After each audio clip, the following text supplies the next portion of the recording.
کہتے میں نہیں تھا گھر میں واپس آیا, بی بی صاحبہ نے بتایا اور میں نے دیکھا کہ فاطمہ اس طرح روتی ہے کہ میں نے ایسا روتے کبھی دیکھا ہی نہیں. فاطمہ ہوا کیا کا پتہ کرو. حضور چلے گئے, بس بغیر ملے ہی چلے گئے. کہتی ہے میں مسجد گیا, میں نے کہا ایسا کیا ہو گیا کہ اتنا محبوب بغیر ملے رخصت ہو گئے. میں مسجد گیا اور جا کر کے میں نے دیکھا تو نبی پاک کی مسجد کے کونے میں بیٹھے. میں قریب بیٹھا, میں نے کہا یا رسول اللہ فاطمہ بڑا رو رہی ہے, کیا ہوا؟ کہتے نبی پاک کی آنکھوں میں بھی آنسو آ گئے, حضور بھی روئے. پتہ ہے نبی پاک نے کیا فرمایا؟ یہ تربیت ہے, اس طرح کربلا سجتی ہے. رسول پاک علیہ الصلوۃ والسلام نے فرمایا وہ میری بیٹی ہو کے سونا پہنتی ہے, ہر عورت کے لیے جائز ہے, کئی کلو بھی پہن لے تو شریعت منع نہیں کرتی. حضور نے فرمایا میری بیٹی ہو کے سونا پہنتی ہے. اگر فاطمہ بھی سونا پہنے گی تو امت کی غریب بیٹیاں کس کے طریقے پہ چلیں گی؟ غریب بیٹیاں کس کے طریقے؟ جو باپ مجبور ہو کے 12 بندوں کے ساتھ بیٹی کو رخصت کرے گا وہ کہہ تو سکے گا نا میں اس طرح شادی کر رہا ہوں جس طرح مصطفیٰ نے فاطمہ کی تھی, وہ کہہ تو سکے گا نا. لیکن اگر یہ بھی سونے پہنے گی تو پھر نقشے قدم کیسے متعین ہوں گے؟ حضرت شیر خدا واپس آئے, کہا فاطمہ یہ تیری چین رسول پاک کو پسند نہیں آئی. بھائی یہ حقیقتیں سمجھو. جب بچوں کے ماحول کے اندر یہ رنگ, کیسے بیٹیاں سسرال میں جا کے گزارا کریں جب تو جان ہی نہیں چھوڑ رہا, جب تو ان کو طریقہ سلیقہ سکھا ہی نہیں رہا. اور دیکھیں جن کو یقین تھا ان کا رنگ ہی نرالا تھا. حضرت علی المرتضیٰ فرماتے ہیں سیدہ فاطمہ نے کبھی مجھے کوئی کچھ کہا ہی نہیں, کبھی فرمائش ہی نہیں کی. ایک دن بیمار ہو گئی تو کہنے لگی, میں قریب بیٹھا تو میں نے کہا فاطمہ زندگی میں تو نے کبھی کچھ نہیں مانگا, اور عزت والے باپ کی عزت والی بیٹی, میرا دل کرتا ہے کوئی فرمائش تو کرنا. تو حضرت فاطمہ کہنے لگی علی اگر ایک انار مل جائے نا, اگر ایک, میرا دل کر رہا ہے اگر ایک انار مل جائے, ایک انار مل جائے تو طبیعت چاہ رہی ہے انار کھانے کو. مولا علی شیر خدا فرماتے میں گیا, ایک انار خریدا بازار سے, 1 دینار تھا میری جیب میں. انار خرید کے جب واپس پلٹا نا تو کہتے ایک بوڑھا شخص, ہونٹوں پہ کمزوری, آپ فرماتے ہیں میرے باپ دادا کی عمر کا, لڑکھڑاتے اس کے ہاتھ اور کہنے لگا علی میں بھوکا ہوں کئی دنوں کا. حضرت علی فرماتے ہیں میرے پاس بھی وہ 1 ہی دینار تھا جس کا انار آ گیا.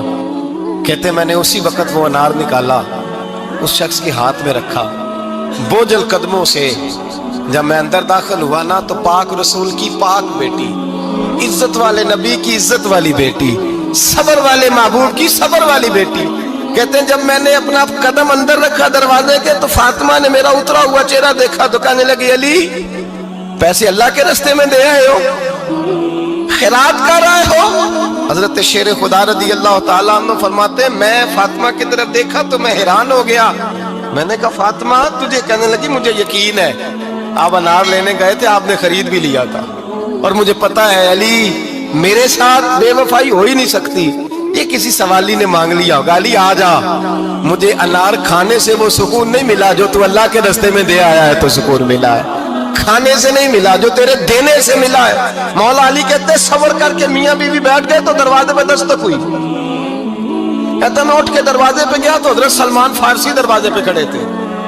انہوں نے نا 9 انار مجھے دیے, کہنے لگے نبی پاک نے بھیجے ہیں, یہ 9 انار ہیں نبی پاک نے بھیجے ہیں. تو حضرت علی شیر خدا فرمانے لگے ہمارے نہیں کسی اور کے ہیں, ہمارے نہیں کسی پڑوسی کے ہیں, دائیں بائیں دیکھ لے. کہنے لگے نہیں تمہارے ہی ہیں. فرمانے لگے نہیں میرے ہوتے تو 10 ہوتے, اس لیے کہ اللہ فرماتا ہے من جاء بالحسنۃ فلہ عشر امثالھا, تم ایک نیکی کرو گے میں 10 کا اجر عطا کروں گا.